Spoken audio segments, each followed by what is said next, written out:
झरझर प्रवाहित राम, पर राम की प्रतिज्ञा राम के प्राण।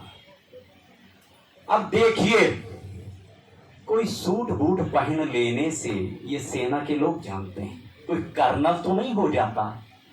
सेना में खड़ा होकर के सेना के सामने कोई दौड़े तो कहे वाह वाह गजब की एक्टिंग है, कहेगा कि नहीं कहेगा?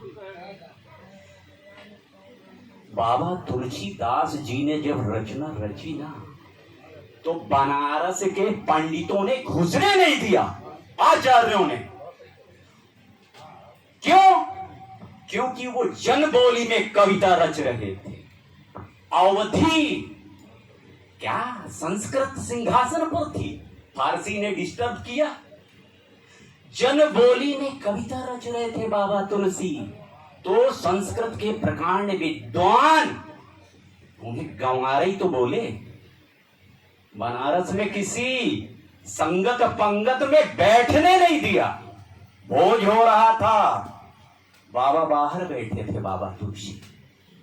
विद्वानों ने एक आदमी भेजा, काहे क्यों तुम काहे में खाओगे, पंगत में बैठने नहीं दिया गया।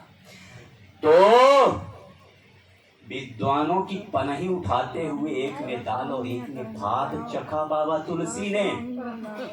उसके बाद विद्वानों ने माना कि जिसके अंदर इतना अहम टूटा है, वाकई में उससे बड़ा तो कोई है ही नहीं।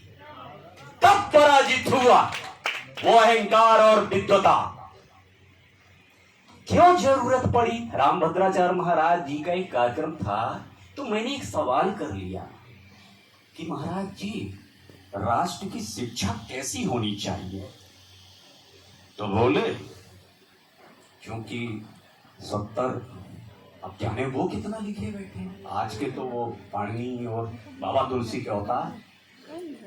तो बोले संस्कृत, वेद सम्मत संस्कृत निष्ठ शिक्षा होनी चाहिए।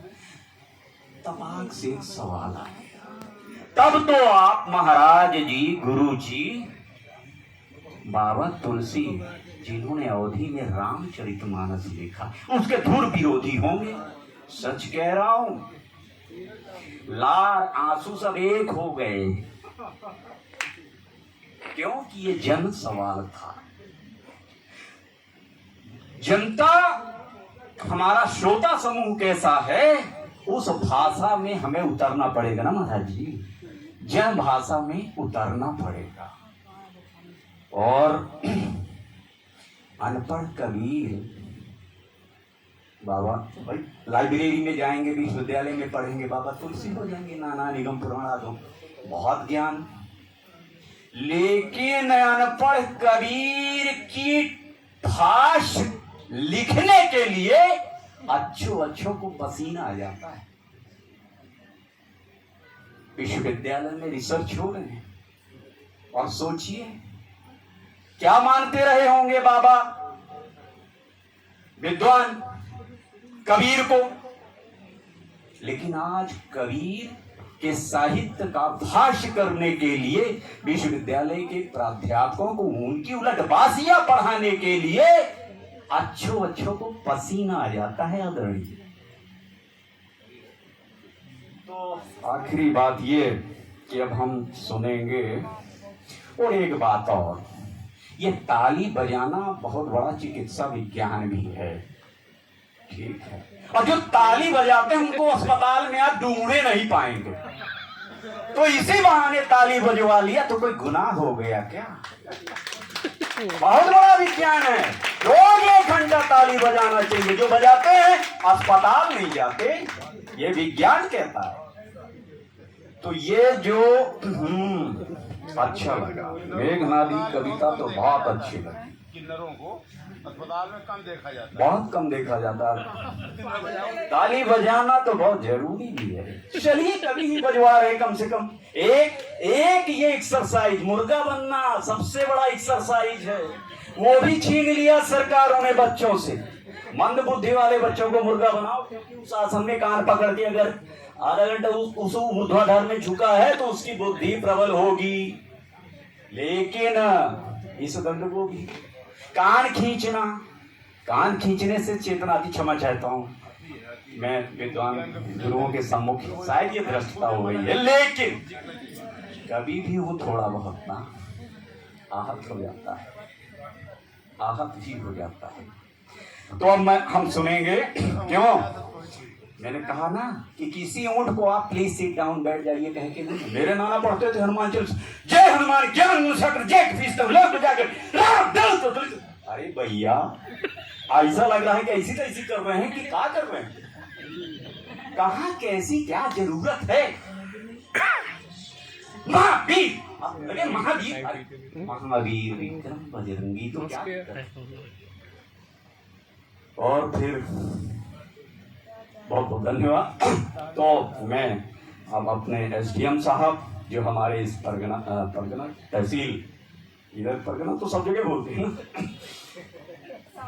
हमारे एसडीएम साहब फौज में रहे, सेना में रह करके राष्ट्र के लिए सेवाएं दी, छाती तान करके, और साहित्य को पकड़ करके बाबा तुलसी की राह पर चले, और अपने सेवाओं के चलते बहुत जल्दी प्रमोट होकर के आज एसडीएम साहब हो करके क्षेत्र को सेवाएं दे रहे हैं। उनके सम्मान में 4 पंक्तियों के साथ मंच पर आमंत्रित करता हूं। हम सुनेंगे क्योंकि प्रचुर मात्रा में लिखा है। 70,000 कविता नहीं लिखी है, 70,000 वाली कविता दीवा में कहाँ गए? दर्शन राही जी लिखे हैं, एक कविता नहीं लिखे।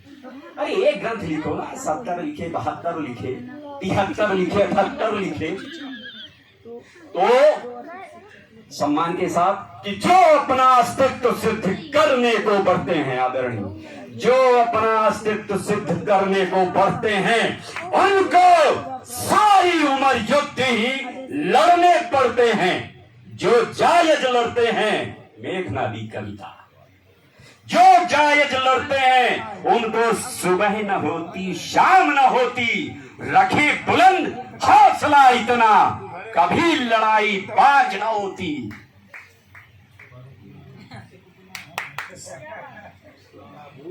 कभी लड़ाई बाज न होती। जो जायज लड़ते हैं शिलाखंड उनके चरणों पर नाक रगड़ते हैं। कर्तव्य खन दीजिए, आप बिल्कुल खन कर दीजिए एसडीएम साहब के लिए। पहली बार आप सुनेंगे एसडीएम साहब को यहाँ चित्रकूट में, हमारे एसडीएम साहब को।